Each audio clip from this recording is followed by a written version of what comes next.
Welcome in to CHGO Bears After Dark. Hard Knocks postgame edition. CHGO Bears After Dark is powered by ComEd. Start making your plan today to switch to electric vehicles. Good for business, good for the planet, good for all of us. Go to ComEd.com/clean. Hello, everyone. I'm Adam Hoge. This is not Greg Braggs Jr. talking to you. It is a different voice, but Greg is here. Corey Wootton is here. They are the stars of this show on a weekly basis, and Carman is here too as well. We just got done watching Hard Knocks.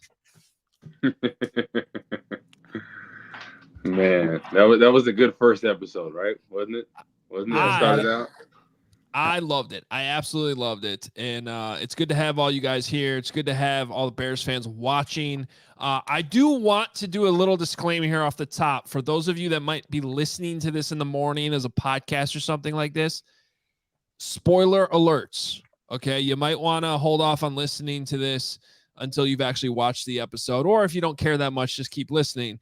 But we are going to break it down. I think a lot of you are watching live with us right now as the episode ended. So for those of you, you are good to go because you probably just got done watching it as well. Greg, this is your show. Yes, You've sir. been waiting for Hard Knocks, I think, since the moment you were born, maybe even before that, before the show ever even existed. Yeah, for sure. I am going to give you the first opportunity as we get into our instant reactions here. You get to go first, my friend.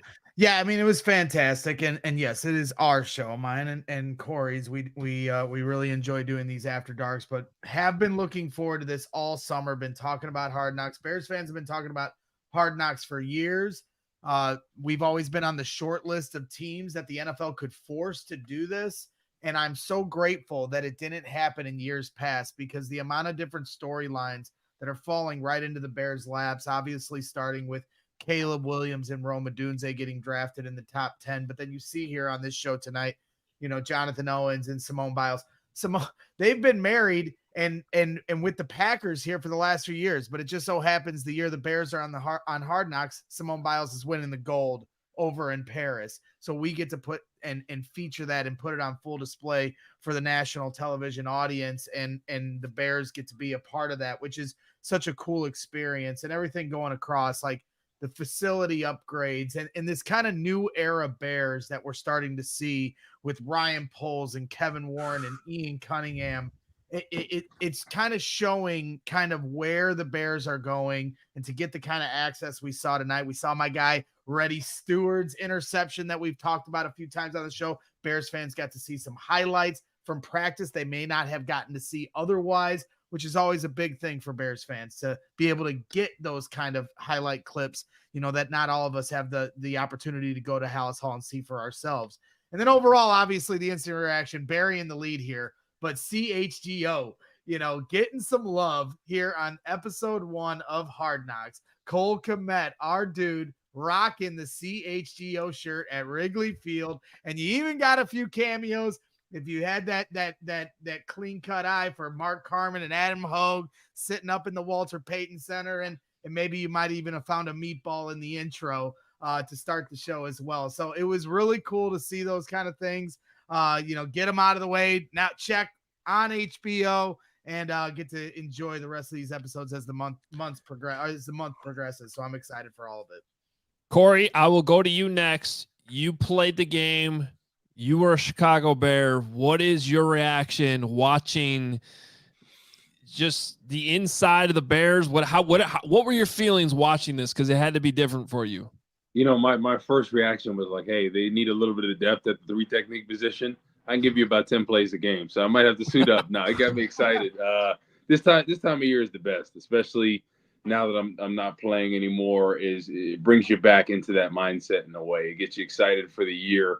And just thinking back about how it was during training camp, right? That smell every morning when you wake up, you go to the locker room, you could smell that grass first thing in the morning. And you knew what time it was with training camp. When you walk out there, it is hot as can be in August, the humidity, the heat, and you're ready to go. Especially the brotherhood of the family, especially when they were singing, especially the rookies. That was always a fun time. When you go up there, you announce your signing bonus, and then you do your song. And that for me was always the highlight, because if you did well, people would be clapping, but if it did not, they'd roast you, they'd throw stuff at you. Like, Caleb, come on, John Legend, you don't know that one? We're just ordinary people. Come on, man. What song did you sing, Woot? I sang "So Anxious" by Genuine, and I'm not a good singer. How does that go? I forget how that goes. It's 10-10. Where you been? Did you get my message? Your expressions be telling me that you be thinking the same thing. I be thinking. That's amazing. I mean, how many years later you just did that on the fly, and Caleb was supposed to be ready for that and completely bombed. Yeah. I think he thought about it 2 seconds before. He's probably like, I like John Legend. Let me try to do a song is, and he completely forgot about it. And he's probably nervous. He's probably more nervous about that than he is actually taking snaps in the game, low key. Because everybody's looking at you. They're gonna boo the hell out of you, and they'll give you shit the whole week for that. Carm, what do you got for us? Well, a bunch of people have already put in the chat, when out of nowhere we get the Alan Parsons Project, and then they've dialed up Ray Clay, and we're doing the Caleb Michael thing. I really had a hard time not appreciating that to the moon, and almost getting teary-eyed. That was so beautiful. And then I just love this whole Chicago theme at the start, going down the river, and they're busting out the Blues Brothers. She caught the Katie out of nowhere. I was like, oh my God, they're doing this. Is like, the deep, just underlining Chicago, the deep dish pizza and whatnot. I was fully enjoying it. But really the biggest moment for me, Theo Benedict getting up there with the Eagle underwear situation, whatever the hell that was, and then I actually felt like the Theo Benedict pain when Theo Benedict, who I was not paying a whole lot of attention to at training camp. In fact, I probably learned his name tonight. Gets the grade 2 strain, and he's going to miss the rest of training camp. That I felt the pain for Theo. That was there's a lot of cool moments. I mean, we'll go through all of it, but the Nick Saban thing was, as far as like actually meat on the bone, I thought that was super interesting. I loved that analysis. Like if the play works, it's great. If the play doesn't work, it's not great. That's not how you look at it. And also just how to connect with these guys. And also I love that little tidbit. I like to stand behind the quarterback and hear what he sees. Like that was super interesting. So it hit on all ends for me. There's some good solid football stuff in there, and then I was highly entertained. Yeah, guys, I gotta be honest with you. I loved the whole thing. Like that was really, really fun to watch and see the ins and outs of things that, for years I've been able to see on the periphery and in the building a little bit here and there, but not really knowing what the inside of, those conversations, those meetings are like, and things like that. I am encouraged by how much Matt Eberflus was featured in the first episode. How about his house? Holy shit, that was awesome. The Flus house, man, that good for him, taking that Chicago Bears money and putting it to nice use. It looked like right on Lake Michigan. So I was digging that with the new look and everything. Yes, Carb. I thought it was funny in that part where somebody asked, like, what was your favorite part of your trip? So, well, I would say Lake Como. It was the same way he would answer a question in a press conference. Well, I would say that, Caleb it was like the same exact Flus. We are getting the real Flus when he's talking to us. That was real Flusy. That's what I wanted to say, Carm, was I'm happy we got the glimpse of it, because when they did Colts Hard Knocks, Flus was hardly in it. Now, he wasn't the head coach, so they're not going to feature the coordinators as much, but we didn't really get a lot of insight into Flus in that edition of Hard Knocks. I think by the end of these 5 weeks, we're going to have a much better idea of how he resonates, with the players, how he comes off in meetings and things like that. Obviously, I absolutely love the Nick Saban stuff. I was definitely geeking out over that. A couple... I guess if that's my best, I'll go to my worst, and I'll just do this. So that car Jalen Johnson was driving, what was that? I actually ran into him as he was driving out of Hallis Hall the other day, and I asked him what it was because I didn't know. and he didn't know. he didn't know. Did he get it gifted? Did he get it gifted? Like, is he sponsored by that company? It was a quick conversation because it was like a drive-by situation, but I was like, hey, what do you call that thing? Because I wanted to know to like maybe talk about it. And he's like, I don't know. I just got it. It's got 3 wheels. It said caramel. I think it said caramel on the side, not caramel Catholic, but something like that. He's probably getting some kind of deal doing it, free car. Like I got a free like Tahoe. I didn't get like a cool, 3-wheel car like that, but I got a Chevy Tahoe. When I played for the Bears for 4 years, that was pretty cool. Yeah. One year, Pat O'Donnell, I think it was, got McLaren, gave him a McLaren to show up to training camp in. I think he got it for I think he got it for like a day, though. I don't think he got it for extended period of time. Those punters, man, they're different. Yeah. He looked good riding Jalen now. I thought that was it just looked like a calm, cool, collected, contract in hand Jalen. That was good for him. Well, and I think, the only other thing that I thought that stood out that we haven't brought up yet was DJ Moore signing his contract, then pulling him off the practice field in the middle of practice, going up to Ryan Poles' office, putting the pen to the dotted line. That was a cool moment, watching his teammates being happy for him. I just kind of enjoyed how, hey, special teams drill. Let's get him up here and let's get this done. And DJ, no questions asked. All right, sounds good. I'll be the highest paid player in Chicago Bears history. Yeah, love that. I loved the interaction between Matt Eberflus and Caleb Williams. I think they're starting to build something. And think about all the pressure situation in Chicago, not having a quarterback, really in a successful organization in its history. So I think what they're starting to build there, and just I think it's key. What I love what Eberflus is doing is building his confidence, right? And it's kind of like, Caleb didn't feel great about certain things, but Eberflus is doing a good job of keeping his confidence high. And I think that's so crucial, especially when you're talking about a young quarterback. And Braggs, we've talked about this multiple times on the After Dark. Up between here, that's the key for Caleb to take the next step this year. And he doesn't have to be, what CJ Stroud did last year. It would be great.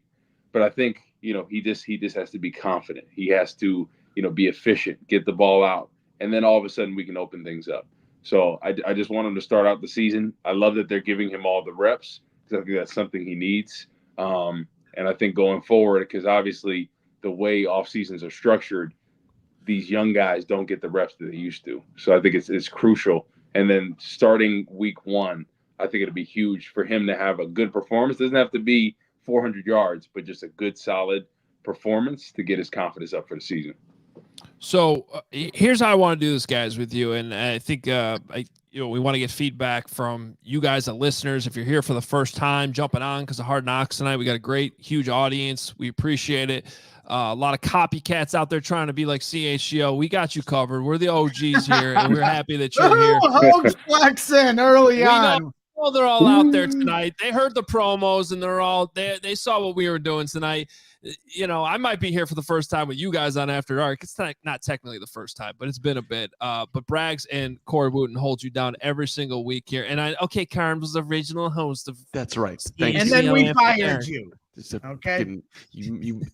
I started Bears After Dark. I handed it off. Listen, you've got softball championships to win. Just that's what focus, I do. Okay, that's why you got booted off After Dark. Okay. Well, I kind of want to go through the episode. I have a long list of notes here. We'll kind of go in order, and I want to get your guys' reaction to a lot of different stuff, and I'll provide mine as well. We should keep a scoreboard here as we go on the next few weeks, but I saw. I think we got one. Carm sighting. If I didn't actually see him, but someone said he was in there. Yep. I tweeted it. Carm put the picture. Carm found the picture flashing across the stream. We got to work on your posture if you're going to be on HBO. Okay. Oh, that's a lost cause. Lost cause there. Standing up straight. You're bent over. Come on. Yeah, I was. There was one spotting of myself. My son couldn't even find me though in the shot, and so I don't think it counts. And Nick's out there, I think, pretty upset he wasn't in this episode. Shout out to a Chris Emma question I heard in there, a Pat Finley question in there. I think we can step up the game on the questions a little bit, HBO. But I'm going to challenge our audience to see if they can find Greg Braggs. Because you were in there, weren't you? Yep. Let's not give it away. We'd turn this into a Where's Waldo situation. Not that I'm counting, but maybe a few. Did he have his knee braces on, or? Yeah. You know what? Don't you worry about what I'm doing over here, Corey. You just worry about getting suited up to be a damn 3 technique. Yeah. Oh, I can give him a couple. I'll tell you that. Nick is trying to claim that he was in there. He did tweet a very, very blurry image of something that apparently is Nicholas Moriano. And that's not how we want to see Nick, because Nick is a very good-looking gentleman. And by the way, Nick's going to be here next week's Hard Knocks episode, so he'll be here. All right, real quick, I want to thank our fine sponsor of CHGO Bears After Dark each and every week, and that is ComEd. It is getting easier for businesses to switch to electric vehicles. That's something we can all get behind for the health of the planet and for the well-being of all of us who share it. That's exactly right. Go ahead, Braggs, if you'd like.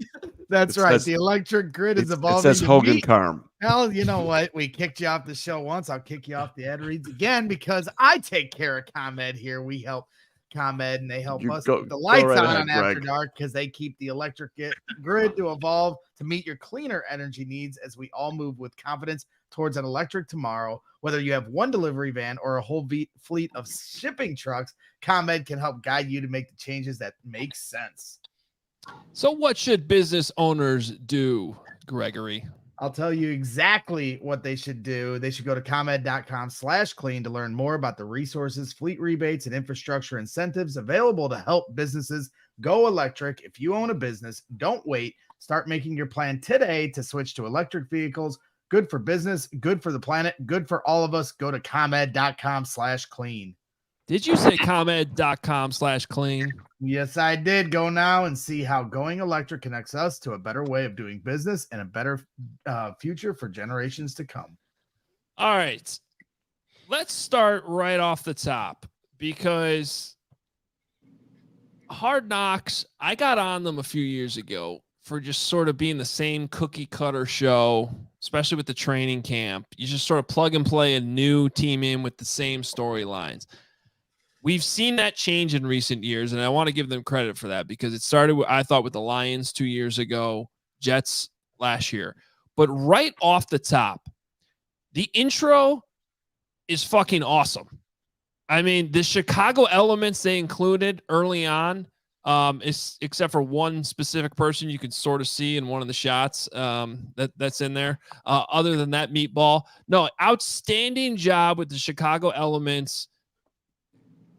Obviously, an added bonus that Cole Kmet was so nice enough to wear CHGO shirts. And I can tell you from behind the scenes, he was fired up that made it and looked so good because we weren't quite sure if that was – we've seen everything they've been filming for weeks. A lot got cut out. But to have him there at Wrigley Field throwing out the first pitch in a CHGO shirt, that was very cool. Greg, what did you think about the whole intro and how they filmed it? Chicago River, skyline – Yep. I thought they did a great job of really capturing what Chicago is, and specifically when it comes to the Chicago Bears. I know people are sort of tired of the nostalgia and the history, and we get it. It's been a long time since they've won, but to get George Halas in there and Walter Payton and all those elements, I liked it a lot. Yeah, Bill Murray with the hat gets a little flash. You know, it's like, yeah, of course, it's hitting all the cliches, checking all the boxes, but no, it was absolutely, it's perfect. And you know, what I really enjoyed was the intro to the intro, you know, the setup to show that Caleb Williams moment to kind of set the stage of why this is going to be such a special, you know, 4 or 5 episode journey we're going to take and watching the maturation process of Caleb Williams here. And as you said, Corey, just ordinary people, the song choice there, you know, I think does kind of strike home, like in terms of like a movie or show production, and Caleb being this big star who's, you know, overanalyzed for every little thing he does on or off the field. Like that song resonated and was a perfect selection to, kind of set the stage of like, hey man, he's still trying to learn through this process. So I just thought that whole beginning segment there really just set the tone for what was a really great episode 1. I think this just adds to the excitement. Obviously, everyone tuning in, us big Bears fans, but I think the nation, kind of how they fell in love with Detroit, right? I think it's starting that trend with Chicago, and as the episodes continue to go, I think there's going to be some there's Bears fans everywhere, but I think teams that were maybe not the biggest Bears fans or Caleb Williams and company fans or Eberflus fans, I think they're starting to grow on a lot of people. And I think this is great for the organization. And I'm glad they went forward with it because I thought they got ahead of this, right? Obviously, you have a quarterback that's been the best prospect coming out since Andrew Luck. A lot of expectations, a lot of hype for a franchise that's never had the quarterback right. Get ahead of it beforehand, get him to be a likable guy. And I think they're doing all the right things as far as that goes.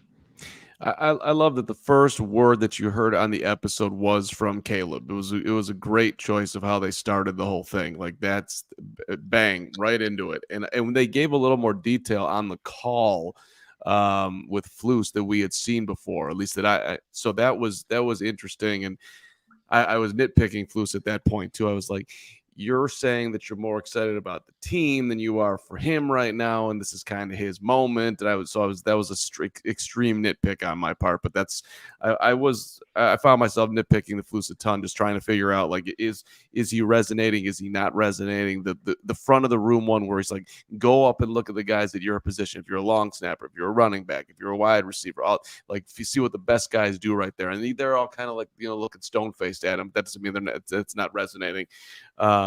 But to what you guys are talking about as far as the start of the show, I just love seeing Chicago get a positive flow and to show the real city, because there's so much negativity out there around Chicago that's a bunch of BS that it just to see it underlined beautifully with the fun, with the tunes, with the whole thing. It made me proud. I loved it. If you happen to be here for the first time, please hit that like button. Please hit subscribe. We talk about the Bears every single day of the week. There are some weeks where we end up having 7-8 shows. This is our second one today because every day we recap practices that we're at, and we will have another practice recap show tomorrow. So you're going to want to catch up on all that. We're going to be here each and every Tuesday as well after Hard Knocks through all 5 episodes. Let's get that subscriber number over 60,000 here soon. Can we do that like before the season starts? That would be outstanding. Pump it up. Yeah. So we thank you for all the support. I wanted to get your perspective. I mentioned it sort of closer off the top that I'm really interested to see how Flus comes off in the moments that we haven't really had the benefit of seeing before, which is, how he is in those meeting rooms, how he is when he's talking in front of the team. As the former player on the show, what did you think of him in the limited sample that we got to see tonight? There's kind of some Lovie Smith vibes, honestly, like a player's coach. They respect him, kind of very calm, easy spoken. Reminded me a lot of Lovie, and it seems like the guys really love him, and I think that's what you want in a head coach. And I know obviously his first year as Chicago Bear coach didn't go the way he wanted to. I know last year was a lot better. And I think the great thing about it is unless there is some catastrophic something going on this season, he's going to be here for a while, right? They want continuity, what they're building defensively, what they're trying to build offense. I think everything is stacking up. And people have to remember that Eberflus, this was his first head coaching job. There's a lot of moving parts, and I don't think people realize how hard it is to delegate all these moving parts, right? Sometimes you have to have the right coordinators on both sides to be able to handle things. And, you have somebody in your ear for some of those situational football plays that are going on. I think in his first year, he really didn't understand that. Last year, towards the end of the year, that second half of the year, I thought he did a great job with it, really built the momentum. But he's a guy I'd want to play for. I know people had been down on him, but I think that what they're building in Chicago is something special. And it's going to be fun to see because the closer you are in the locker room, on the field, hanging out, the better it's going to be on the field. And that's what it seems like. There's a brotherhood there. And I look back on some of the better Bears defenses I've had, 2012, 2010. everybody was like family on there. And I think that's what the Bears are trying to build as a whole. Well, yeah, I mean, what was the song that DJ was singing to Keenan when he was like, I just got paid, so I don't have to, I forget exactly the wording he said, but basically, I don't got to listen anymore. And they were like joking about that. So, like, you enjoy the camaraderie, to your point about, Caleb maturing into the quarterback we all hope he can become. I mean, I really enjoyed Eberflus, when he came back towards coach after a play, and he was like, did you see how we dropped back into Tampa 2? And he was talking about how he was testing them. Like that's the kind of communication you're going to need, because like Eberflus is so going to be so focused on the defense. He calls plays for the defense, but at the end of the day, the development of Caleb Williams is just so vital to the success of the franchise over the next 5 to 10 years, let's hope. And so you can't ignore it, even though you got this entire offensive coaching staff with Kerry Joseph and Shane Waldron and the rest of them. So I like to see that. The Nick Saban segment, I think, hasn't gotten enough, shine here, because like I really enjoyed him like giving those words of wisdom. And we talked a little bit about the fact that, he said stand behind the quarterback, but I also enjoyed how he pointed out, hey, Peyton Manning had 30 interceptions in his first year. And we all hope that isn't the case for Caleb Williams. But I really think that point needs to be hammered home for Flus, because it is such a unique moment for this first number 1 pick quarterback to come into a team. Cole Kmet, DJ Moore talking about winning right now. And a lot of us are picking this team to win 9 or more games, but he's coming in on a different developmental curve. So talking about, hey, it's not about the stats. It's not about the scoreboard. It's about getting him to the point where you get to the end of the season. That was a great quote. The scoreboard doesn't mean anything until the game's over. And the 28 interceptions for Peyton, it didn't mean anything. So I love exactly where Saban's mindset is. And I don't think it's just what Saban said, as it's part of it is how HBO put this whole thing together. I thought it was very interesting how they go from Caleb absolutely bombing the rookie, show that they have to put on to a lot of negative plays. I mean, showing a lot of the struggles that I think we've brought to our show every day, but not. I wouldn't say it's necessarily added up in the same way that it seemed like on Hard Knocks, where it was like that, consistently bad early and then it transitioned good. But I do think it was important for them to show all that, because it definitely has not been perfect. There have been rookie struggles, but to kind of then transition to Flus talking to Caleb in his offense, or in his office, I should say, and explaining to him like why they've changed the reps, how they've changed practice. And he's like, we did this for you, and there has been this improvement. And then jumping into the Saban conversation, emphasizing how important development is. I love how, Greg, you brought up the little nugget about standing behind the quarterback, because we've seen Flus do that. And if I'm not mistaken, he's been doing that in past years too, but that's not just new for the season.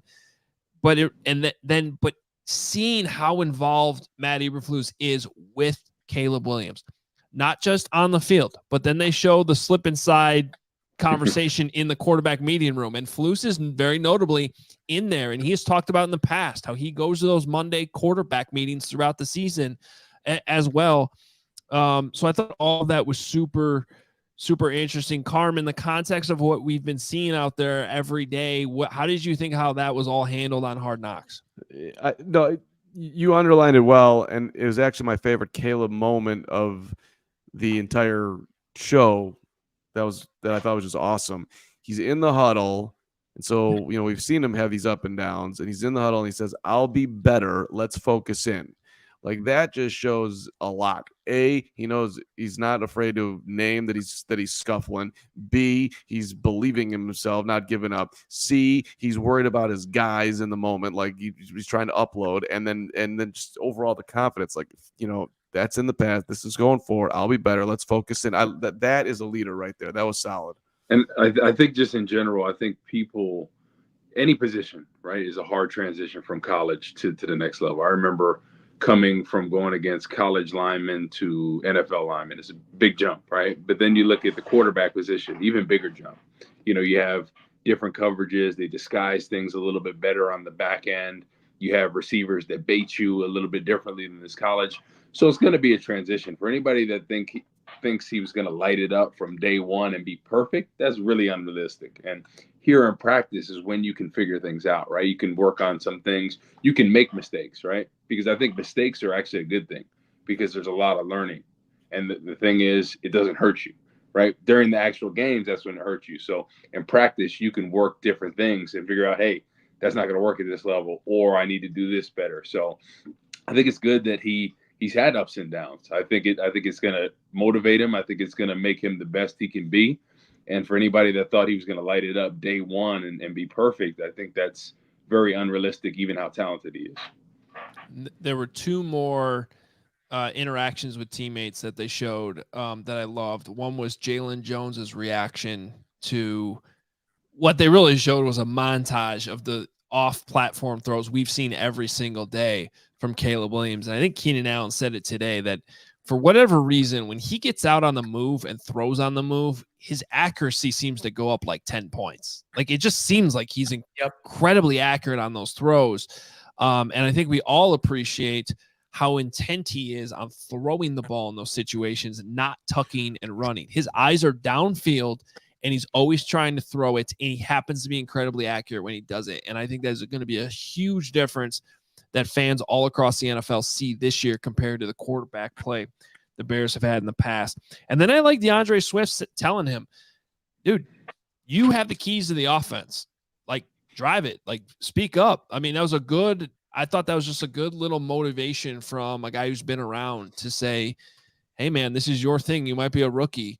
But go ahead and do that. Woot, before we debut a new segment that I'm very excited to get to, as a veteran who might be in that room, is that hard to concede control to a rookie, or is it just okay because everyone understands, yeah, he's a rookie, but he's the number one overall pick, and this is clearly, going to be his team, whether we like it or not? Yeah, I think you realize that, especially if he has that persona that is a leader. I think you kind of just default to that. And obviously you could still be a leader and it's still your team in another way. But I think it just comes with the territory. And usually the quarterback for every position is a leader. And, when I played, like, that's something that I've talked about with Jay Cutler. Like, and I don't think this is a knock on him as a person, but I think we could all agree, like, as far as leadership qualities, it wasn't the same as some of the other quarterbacks you see in the league. I think we can all agree with that. So it's refreshing to have a leader, right? A guy that you want to go toe to toe with. And when the game's on the line, right, he's going to be positive, he's going to be upbeat, and he's going to rally the troops. So I'm looking forward to it. I think there's going to be ups and downs, like I said earlier, but I think it's in a good situation. They put all the pieces to the puzzle. And I think they're molding him and shaping him the way and supporting him the way that a rookie quarterback needs to. Just want to add on to that. His during the game when he's supporting Brett Rippon and then Austin Reed, and he's super excited for them. That's another form of leadership right there. That's a dude who's rooting for guys playing his position. I know he's the guy and there's no threat to him, but I loved it. I thought it was great. The only thing they were missing was the little dust up early in camp where Caleb Williams jumped in the middle of DeMarcus Walker and Gerald Everett. I was really hoping we'd see that interaction and that fire where Caleb broke up a fight and got right in DeMarcus's grill. So that was the one thing that was left out that I was kind of like leaning forward and hoping they'd show. But overall, it was a good peek behind the curtain. Hey, listen, he's got to stay away from the fights with the big fellas because we got one thing in mind, right? I played against Kyle Long, and we went after it a couple times in training camp and stuff like that. Quarterbacks, you got to stay back. You do not want to get that hand, that arm, anything hurt because the big fellas are thinking about one thing and one thing only is the man across you. So whoever's in between, good luck. And that's why I said when it happened, I love that he did it. I love that he showed everyone he's willing to jump in there. Now never do it ever again, please. You got that across. You didn't get hurt. No one got hurt. And let's just let that be known now from now on and get out of the way. That makes you wonder at least a little bit. Did the Bears nix that part, like, hey, don't show that. We don't want that out there. Like maybe something Oh was yeah. being said. That there's a possibility that they did. So when it comes to like shows like this, obviously they probably ask them certain situations because obviously the Bears are giving them primetime access. So there's probably like, hey, let's leave that out of there because they don't want anything to make it seem like, hey, they're not a great team, they're fighting. But the reality is that stuff happens all the time. You're going against the same guys every day, whether or not they're your brothers or not, right? Anybody that actually has brothers or cousins growing up used to fight all the time. That's just how it is. You get on each other's nerves. And the same thing with the team. All right. We have an awesome new segment coming up specifically for these Hard Knock shows. And this is CHGO Bears After Dark, powered by ComEd. Thank you for everyone being here. But because this is primetime television, and I'm actually very excited to do one of these like sort of recap TV podcasts. One area I've never really dove into, but they've always seemed pretty fun, and this is fun. So we thought we'd have an award segment, and we are calling these the Braggsy Awards. Yeah, look at that figure. Look at that. He has never looked better than he looks right now on the Braggsy Award. Is that Ozempic? Yeah, the Braggsies. It's kind of like the Dundies, I'm honored. Oh, I'm honored.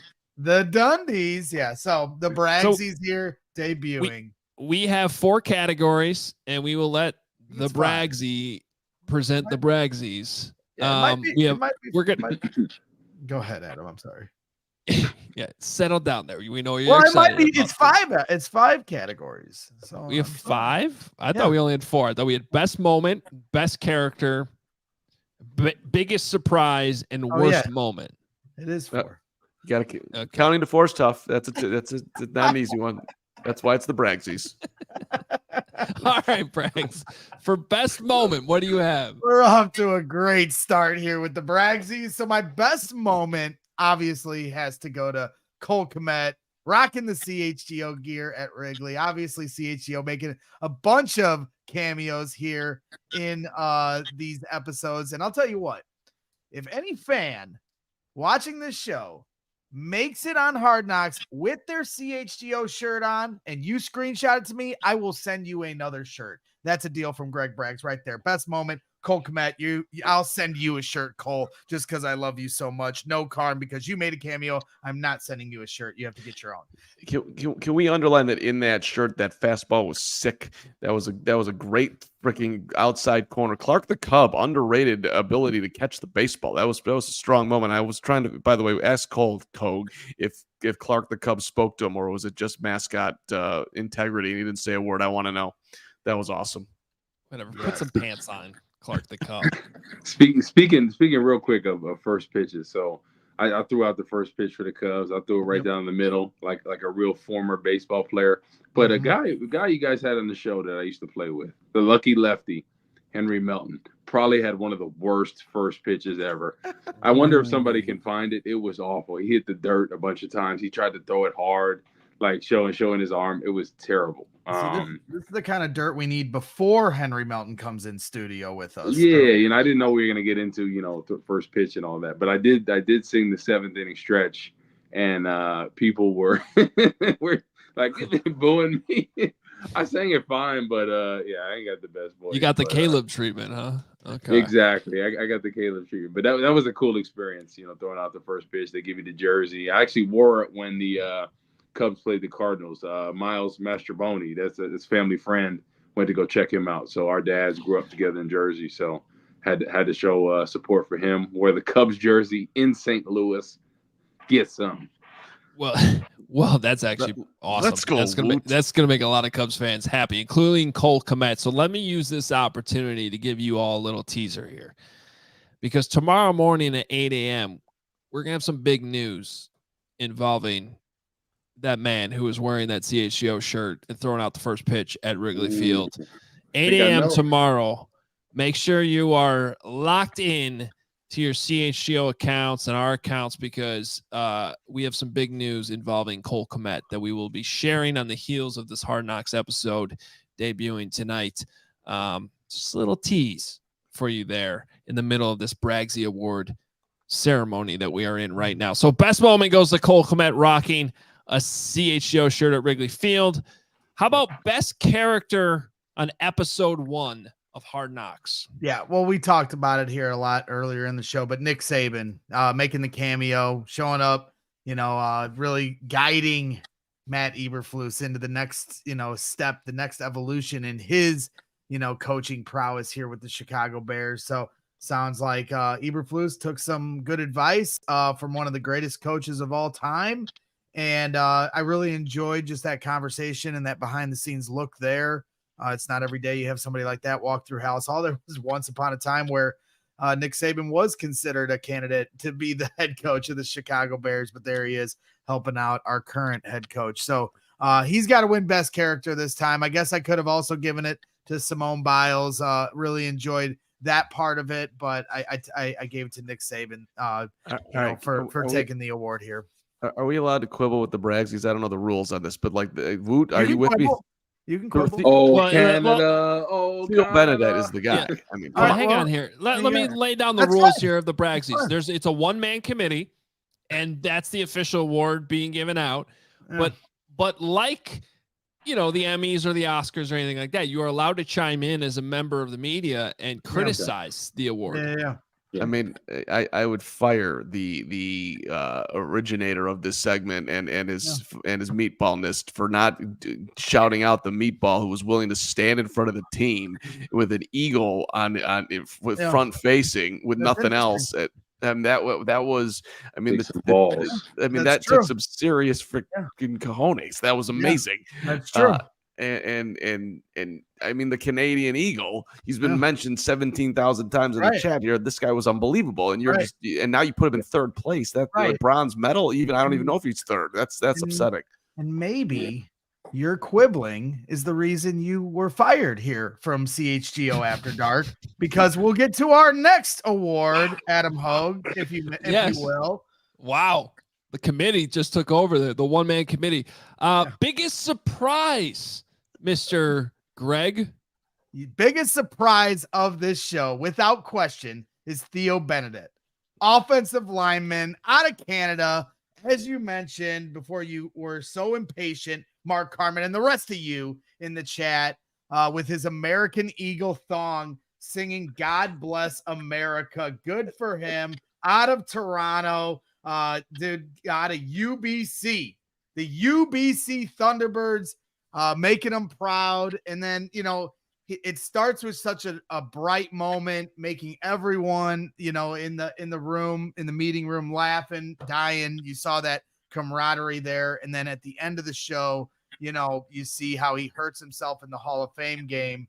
And so there's, that if you're making a movie, that's where it pulls at your heartstrings. And you hope that there's a speedy recovery so he can have more of an opportunity to show himself there. So for me, he was the biggest surprise, because every time you're going into Hard Knocks, you're like, man, who are going to be the roster bubble guy they highlight? And not one of us was bringing up Theo Benedette at all. So, he might have been worthy of some of these other awards. I know everybody was getting upset in the chat. Hold your horses. He won a Braggsy tonight. That was in an episode that otherwise did not, I don't think, included a single word of profanity, which surprised me because I was watching with my son. That was the only thing that came close to anything where you're getting at all uncomfortable, but it was very enjoyable. I love Flus's reaction too, to be like, I'm not going down there until he puts pants back on. That was a nice little response there from Flus. And it was sad that, in the game, he nearly tore his Canadian Eagle. Fortunately, I think it was just a hamstring. I thought it was like an ACL or Achilles, the way that I was like, no. But then they say hamstring. I'm like, all right, that's something. Yeah, they said 4 weeks. He's an offensive lineman, right? He doesn't have to make the same cuts that, wide receiver, running back, or defensive end or linebacker would make. So hopefully he could be back before that, maybe. Yeah, he's Canadian, right? He'll wear a Canadian tuxedo. It's got healing powers, and he'll be back. I'll go honorable mention on this one. I won't quibble with Braggs' call here because Theo deserves an award here, and at least he got one. But I'll go honorable mention to the Austin Reed family. That was a super cool moment. And like, we're sitting there like, they can just get this over with, call the game, and then there's actually real people getting to live their dream. And this might, who knows if he'll get to do that again. He would have played basically a whole quarter and a half. So I was feeling the pain from him. And it was super cool just seeing how nervous his family was, and then marking it down. That's he got at least a yard. He's got up to 10 yards. I loved the Reed family. That was cool. So I saw something in the comments about the Bears becoming America's team. I low-key think the Bears are America's team.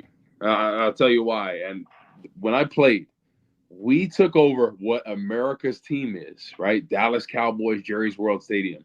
There were, I don't even remember the game, 2012, right? We played them there, and that's Briggs, Peanut, and Major Wright all have picks on Tony Romo.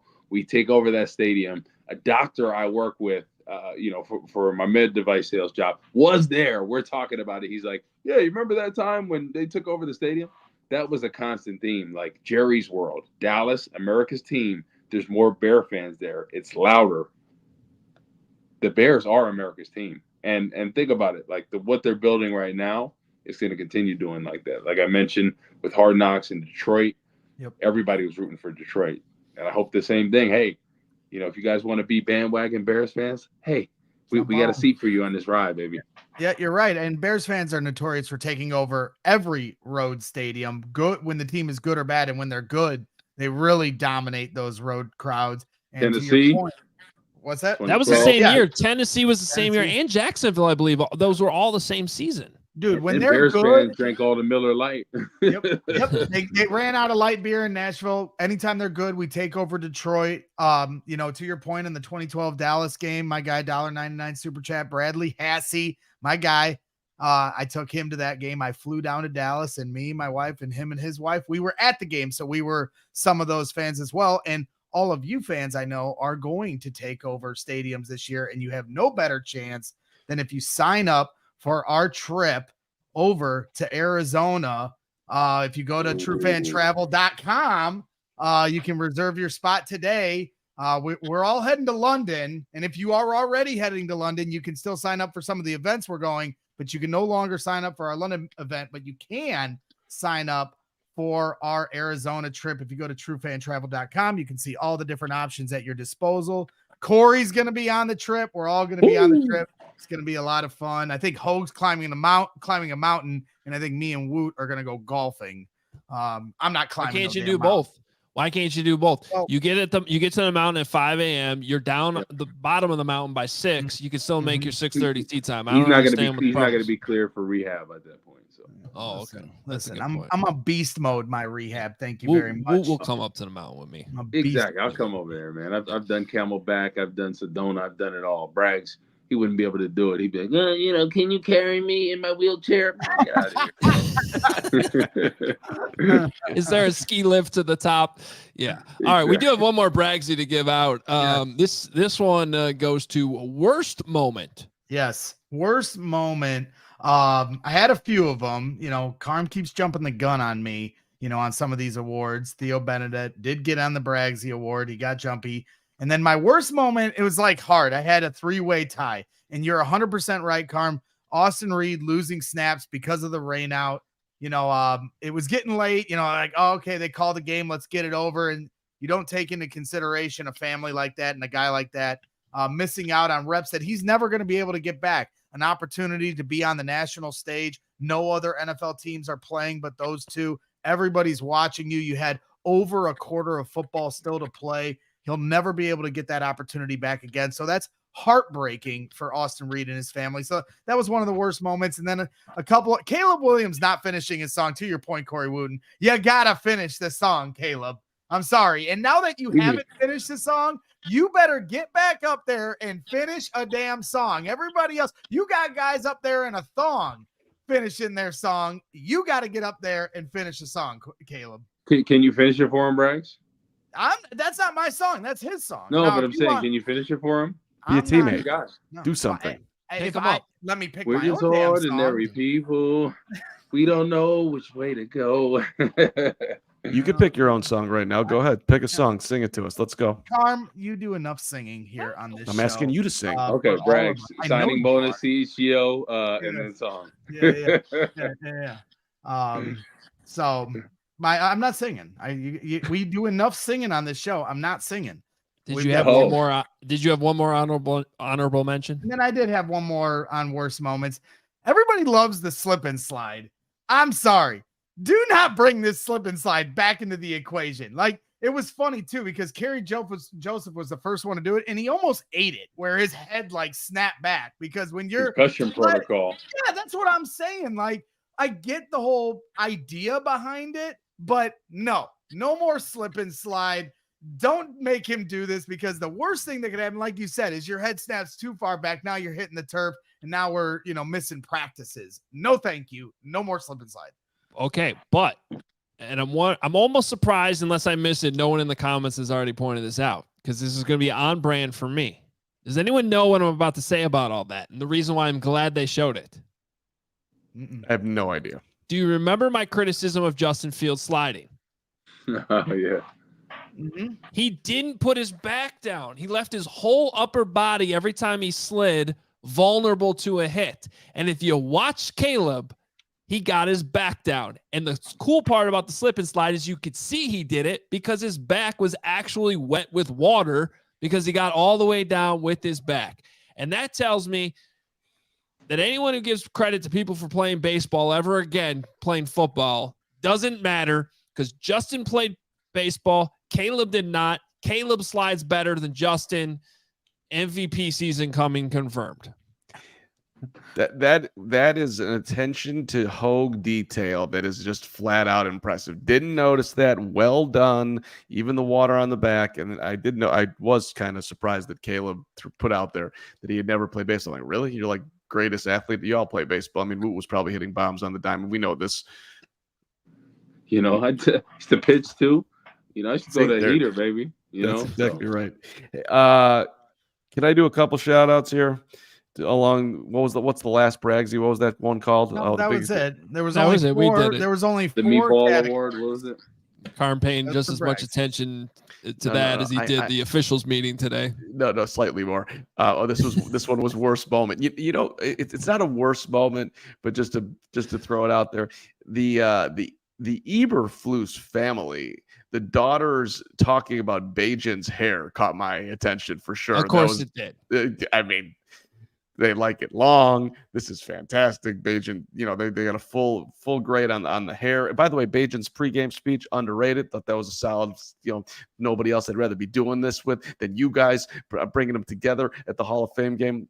Natural leader. Love that too. I got about 7,000 others. That was a phenomenal hour of entertainment. I think I'm going to watch it again when we're done. Okay. Did anyone notice who we didn't really see? Montez Sweat. Oh, well, we saw him laughing at Caleb when Caleb bombed the song, but yes, he was not featured. I'm talking, Jervon Dexter, Kevin Warren. Well, there's a lot. Now, Kevin Warren got a little cameo, which I wanted to bring up because I thought that was interesting. And it does have to do with that scene. Because I was going to say Ryan Poles. Now, Ryan Poles was shown when they're working out the deal with DJ Moore, but it's not like they did any Ryan Poles segments. Now, maybe that's still to come, but it's not like they featured Ryan Poles too much in this episode. There's way more Flus than that. However, they did show him, when they were getting the DJ Moore deal done. And as was mentioned earlier in the show, I mean, low-key badass way to come in and sign a contract. Just can we bring him up during special teams walkthroughs and get him right back down there to the field before the walkthrough's over? That was awesome. I liked how he did it too. He didn't just say, "Hey, get DJ up here," like he was like King Poles. He did it respectfully. He asked Flus if he can come up. I liked that. It was respectful. Yeah, let that man sign his 110, 82 million guaranteed. Come on, baby. That's the way to start out of practice. But that little insight though, you see Kevin Warren there. Not George, Kevin Warren, they do have to get the money to give out a deal like that. But, Kevin Warren comes in, he seemed to understand not that he wouldn't understand a contract, but just like this guy's done everything we've asked him to do. It seems like a completely fair deal. We're getting into this 2 years early. I like that part of it. Win-win. You know who we also got in that moment that was our first and only Nate Davis sighting. He was very interested in DJ's contract. He wanted some of that money. I know that I'm sure there was an audible groan from all Bears fans around the country on that shot for sure. God. Whole lot of Brett Rippon too, by the way. Brett Rippon got some good run. And I don't even know if we brought it up at this point, so forgive me if you have, but Eberflus playing days. Him 90. Number 90. That's 90. Old school linebacker right there. Yeah. Looking like the water boy. You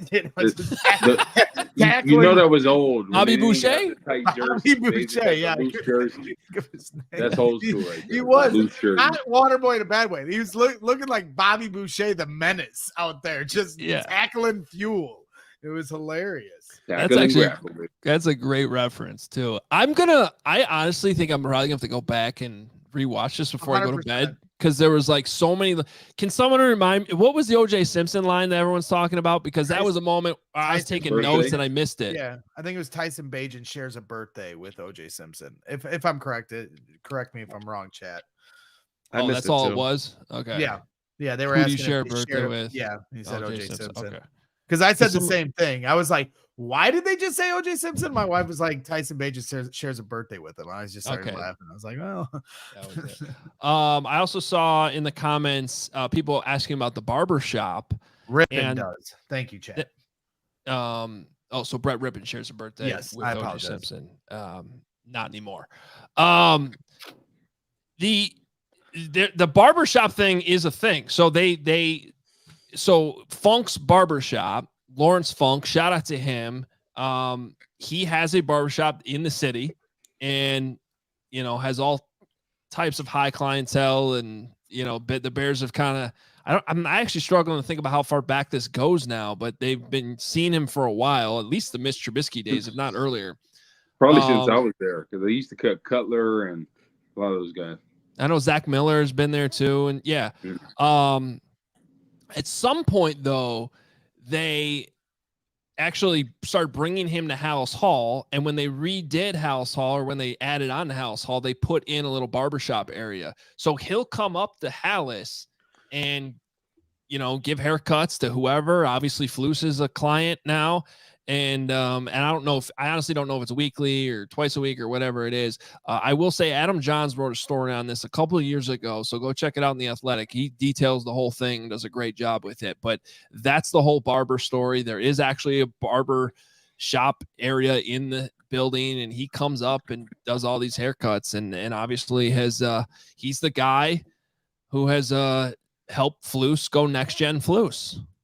Yeah. No, he gave some fresh cuts. Somebody asked if I went to him. I did not. I went to my barber in Evanston, Fresno State. He used to keep it crispy with the fades. I had the Wildcat way, even though he was on Howard Street. So I had to go to him. But Lawrence P. Funk, one of my boys from college, ended up going to him when he lived in the city. P. Funk, he charges an arm and a leg for a haircut. He does a great job, but I got to stick to my roots, and it was a good cut for a good price. That's my motto in life. I like you not, you get to the league, but you're still staying true. Woot, Evanston, let's go. That's why I lived on the north side and not downtown, because I didn't want to pay. I paid $1,200 for rent. But I played for the Bears. Hey, who does Northwestern play in week 1? They play Duke. Mm-hmm. Oh. Yeah, loser, Hoge. You lose. Yeah. I was trying Duke or somebody else? Or it's Miami, Ohio. It's Miami, Ohio, and I was trying to. Don't worry, I wasn't trying to call you out. I was trying to set Carm up for failure, because earlier today he said I can't wait for Northwestern's first game, and then I asked him who they're playing, and he didn't know. Dang, don't care. That's my man. It doesn't matter who they're playing, right? It doesn't matter. It's 1-0. Because it's a captain's game, right? Like all the former captains are coming to that game. So I just got an email of it. So I was like, oh, yeah, it's same as the opening. And I'm like, dang, starts a week before. Oh, there we go. All right, let's get to some scoopers here. and then any final thoughts we might have from this first episode of Hard Knocks. But this has been a lot of fun. Appreciate everybody being here. Again, please hit that like button if you have not already. Please hit subscribe here if you're new. And go subscribe to our podcast version too. We are on every podcast platform you can think of, or not just here on YouTube. Sometimes you can check us here on YouTube. Sometimes you can get the pod. However you do it, we appreciate it. But if you can go subscribe to both, helps grow our channels, and we greatly appreciate it. Javen Terry jumping in here, $4.99. The Caleb Williams intro to the Bulls theme music gave me chills. That was cool. I loved it. Shout out Alan Parsons Project and Ray Clay for getting in there with that. That was cool. That was awesome. And let me just throw in a little extra on that. The Bulls fired Ray Clay. People might forget because Jay Mariotti interviewed him when Jordan was coming back with the Wizards, and he said that I want to introduce him like I've always introduced him. And the petty Bulls fired him because of that, which was so unbelievably lame. And for him to be in there and to be remembered like that matters. I thought who's the owner of the Bulls again? I can't remember his name. Oh, okay. Is he the owner of the baseball team that's on their way to losing 22 by the way, straight? they always talk about, this guy's incredibly loyal. Fired the guy because he told Jay Mariotti, who they had a beef with, that he wanted to announce Jordan the same way. Come on, man. White Sox are winning 2-1 right now. Yeah, we'll see how it ends. What inning? I was going to say, throw the money down on the A's right now, everyone. Oh, I should actually. By the way, shout out to the A's, because I did see on Twitter earlier tonight they were playing Taylor Swift's song 22 pregame during warmups. The top of the sixth inning, going for 22 in a row. No, they'll blow it. Fran Chile, $4.99. Let's pour one out for the real star of the show, Eagle. Yeah. Canadian Eagle. No arguments. Zero Demon, $4.99. Drinks up for the Eagle. I love how Flus seemed to not even know who that was. He was like the big lineman from Canada, that guy. And then that thing was over. Next day, he's got a new nickname for him. Yeah. I mean, y'all in the locker room together and all the things, and it's I guess it's about as open as can be. But to get up there in front of everybody with one garment is freaking balls. I'm sorry, that's a big time. It's always the old linemen that do stuff like that. It really is. The old linemen are the weirdest guys, funniest guys, but they're the weirdest bunch. The Collector's Cave. Shout out to the Collector's Cave. We love the Collector's Cave. $4.99. The Canadian Eagle Rehab / Braggs' new ACL fund. Hashtag let's go. It's going to take more than $5 a week there, Collector's Cave, but we always appreciate your support. That Brewers fund, baby. Oh. Yeah. Oh, boy. So, yep. Zero Demon, $9.99 super chat. Were you guys surprised how many offensive QB meetings Flus was a part of? I mean, we talked about this earlier. Not only was I surprised, but I was happy to see it. Obviously he's going to call plays on defense, but I think having, his footprint on the development of this quarterback is vital. It's his house. Yeah, I mean, we've heard about that in the past, but to actually see it with our own eyes now on Hard Knocks, and then to see, I mean, he's got Nick Saban in there. And he joked, too, when he talked about it in his press conference last week that, they talked some coverages for 30 minutes and things like that. But that wasn't why Nick Saban was there, to talk defense. He had Nick Saban there to talk about how to handle Caleb Williams. That's fantastic resource to have. And if you're really paying close attention, Flus was locked into every word that Nick was saying to him. That was a super cool part of the episode. I got a couple Flus nitpicks on these interactions. The 200, he told me we're doing 213 reps of practice, and that's because of you. I didn't think he needed to necessarily single him out. That's why we're doing these amount of reps. Like, Caleb just wants to be one of the bunch as best he can. I didn't necessarily, again, nitpicking, love that little moment there. And when they did have him at the, when they're talking at the desk and he's underlined and you're making huge strides and you're doing all this, he sort of seemed like in a hurry to get out of there. Like, I think Caleb wants to hit, like, let's hit it real. I don't need to be. I think they cut. I think there was a cut in there, Carm. I know exactly what you're talking about, and I think HBO cut something there because it was a little awkward actually because you could tell he was trying to say something, and then I think they just cut to the future. That is one of the scenes I want to go back and watch though tonight because I was a little confused on the rep numbers and what that actually meant. Yeah. I suspect he was just trying to say that the amount they're giving the ones, or specifically to him, is different, not the overall amount. But I'm going to go back and watch that a little bit closer. James Kenny, $9.99. Great episode today. Biggest letdown was no Hester Peppers Mongo coverage. Too much of just the game itself. But I do kind of get that that's the concept of it being about the upcoming season. Yeah, they gave him a quick shout out with the jerseys and the players wearing those numbers. But this is more about Bears training camp and this team than Hall of Fame. So I wasn't necessarily to your point, it's crazy to think how long the Hard Knocks cameras have been around, and then seeing what made the cutting room floor here for this 1 hour episode. Because now you're going to continue to move forward with the team on these next episodes, and things will be more current. So the amount of stuff they've lost or will never see is just kind of fascinating to me. They've been there for weeks, months, right? Yeah. Well, they're creating storylines here. I mean, the Colin Johnson thing, you got DJ, saying Caleb's like he's going to be around. Well, how many guys are they going to keep? That was an interesting little moment there of DJ honesty, and then the Rippin and Reed both getting some. I mean, they're creating storylines here. Yeah, 100%.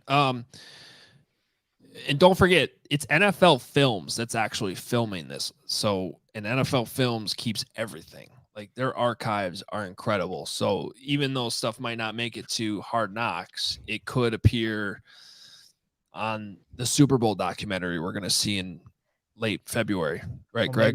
Maybe we had NFL Network's Adam Rank in studio here today. Maybe he can go into the vault and steal these tapes for us. I don't think that's how it works. The guy you probably want to talk to is Baldy. Baldy's the one who goes to NFL Films. We'll get Baldy to steal the tapes. All right. All right. Chubbs 82, $5. I'm so pumped that I'm about to buy more game tickets. Bear down. I've already got Bears Packers. What other games should I go to? Well, Arizona. Chubbs, if you claim to be my best friend, like you always claim to be, you'll sign up and come to Arizona with us, and we'll have a great time. But to that point, Chubb's pumped up about the season, buying tickets. It speaks to the fact of, and now I get it's only been 1 out of 5 episodes. Maybe some bad things will happen here down the line. But what are you afraid of, Chicago Bears? Like, I think for episode 1, this has been nothing but just good for the brand. Not anything to be afraid of doing like they've been for years and years and years. So we'll see how the rest of it goes. But I think through 1 episode, we can say that. Adam Wolf jumping in, $199. Cubs win. 7-3, baby. Beating the Twinkies. Take that. No one cares. It's football season. That's true. Zero Demon, $9.99. Going to the barber and asking for the flus tomorrow. You should. You absolutely should. That's a great move. Yeah.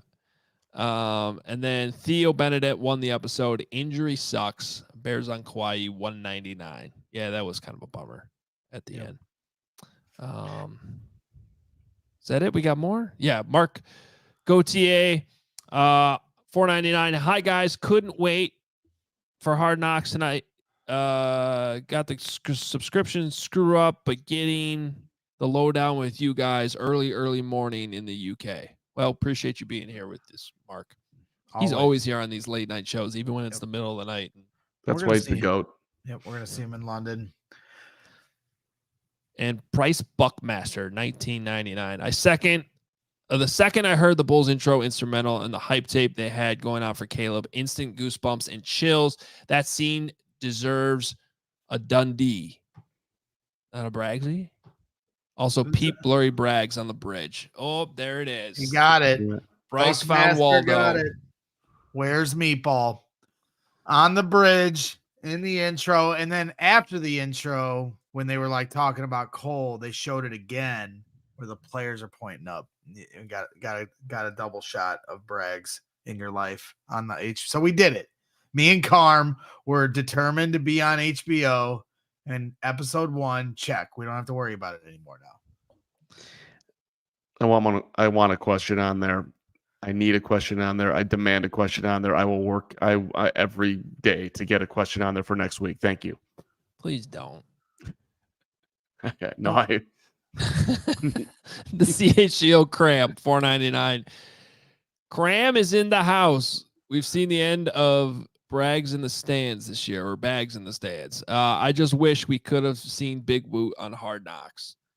Yeah. Hoge, What's the cheers. new? What I just got pick is water he? tonight, but cheers. He's got a new pick. What's the new pick? I don't know. It's like you're doing the claw almost. Maybe I'm clawing.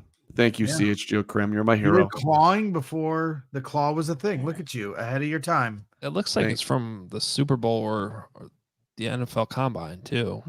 Yeah. Zero Demon 999 Bajent's restraining order on Carm inbound. We actually received the paperwork on that this morning. Zero, and Hoge's lying. It's creating a problem for us trying to cover training camp. All right. Am I allowed to say what you said to me after the show was over the other day? No, if you haven't, if you're you not. haven't watched, maybe I am, Carm. But we did have Tyson Bagent in studio the other day. It was a great interview. Check out the interview. Hour. Braggs was fantastic in it. All right, moving along. Thank you very much. Don't worry about my friends. That's such crap. I want to say it. It's funny. It's sweet. No, I said something to Carm this morning the second I saw him that can't be for air either. Tom Waddle got to hear it. Alex Flores, $4.99. Thank you, Alex. Thank you for the $5. We appreciate it. Kelly Winton, $10. Alex Flores said he's been a day one viewer of this show, and so he wanted to do a super chat, and that's his first ever super chat, and he messed it up because he didn't add the text in it. But Alex, you always get a shout out from us. We appreciate your support and your daily viewership to this channel. Yep. God love. And they thank you for the in addition. Woot, like Carm first, right? Because that's the guy right there. Absolutely. Woot back Dr. with Bunny's us. the We're best. just wrapping up here, and then we're all going to jump out of here. Thank you, Kelly. Kelly's jumping in, $10. Dr. Bunny in the house. Love you guys. Re-upping my diehard membership tomorrow. Let's go. Only because of Carm. Oh, and Woot. Carm first, baby. First. If Dr. Bunny wasn't a diehard, I think the whole thing would cease to exist, quite frankly. Dr. Bunny is the diehard channel. She's the leader. Yeah. No, with all due respect to Gary. I think that's it. No more? Shout out Colin Johnson. One thing I missed, I liked the iced latte, him and Steven Carlson enjoying at the end of the show. That was a nice little moment in time. The Colin Johnson I think game. I recognized where that was, too. That was good. And Kelly Eberflus got a lot of run tonight. Yeah. Well, remember, we talked about this earlier today. I was wondering how much the Flus and Flus family would get played up in this, and I was actually pleasantly surprised with how much. And well, I know we're running over, so we got to go. But I thought one of the other segments we could do, or that we should have done for this show to end it, is like, what else are you looking forward to? What do you want to see here on the next episode, or players that you wanted highlighted? Because I think we're all interested to see Torrey Taylor. You know, obviously Jervon Dexter's been a big storyline for Bears fans heading in. You know, so there's some different angles that I'm still curious to see with this team. Defensive line. That's what I want to see. Next episode, the big fellas. Yeah. Look at the there's some good stuff on Look at that sweet microwave. Look at the cabinets. Look at the. I got a blur in the background. Sorry. I feel like a great French toast is about to be like a late night snack about to be stepped into here. Hey, there's a lot of late night snacks over here. You know what I mean? The big fella gets hungry. If there was any food to describe Mark Carman, it would be a French toast. You know, okay, there's Sour Patch, weird candy, teeth gonna fall out at 42. You went to a dentist? Where's your Dr. Pepper Zero? Let me. I got Diet Dr. Pepper right here. There it is. Thank you very much. Oh, good. There's the. I'm surprised you don't drink today? Mountain Dew. He. I would think he would drink Mountain Dew, like them people in West Virginia. Oh yeah, that's Braggs. I'm not a Mountain Dew guy. They put it in the Diet baby bottle. Dr. Pepper. What's wrong with that? When's the last time you flossed? It's got to be at least 3 years. Oh my gosh. All right, Guaranteed. that's enough of that. Kelly Now jumps in. Woot. I regret the French toast thing. Yeah, I regret all the last 3 minutes. Kelly says Woot is never the afterthought. $2. Thank you, Kelly. Appreciate it. We agree. We are going to call this a wraps because I want to go back and rewatch it, honestly, and I need to go to bed because we have another practice to cover in tomorrow morning. So we will be back again each and every week after Hard Knocks. This is just the first of 5 episodes. Hope you enjoyed it. If you did, please hit that like button. Please subscribe. And again, if you're watching live, be on the lookout tomorrow morning, 8 a.m. We got some big news. That's 8 a.m. Central. Big news with Cole Kmet, who was styling in his CHGO shirt on Hard Knocks tonight. So be on the lookout for that. Pizzatola jumps in $2. Carm is as good as when it comes back up. What? Whatever, Pizzatola. Man, damn, Pizzatola. Normally you're firing on all cylinders. It must be getting late for you, Pizzy. That one didn't make sense. Pizzy did too much drinky for the Hard Knocks. All right, guys, this was fun. We'll be back at it next week. And in the meantime, we're back tomorrow with a brand new post-practice recap show that'll be at 2 p.m. Central Time right here on CHGO Bears. We will talk to you then. We all silly like the mayor.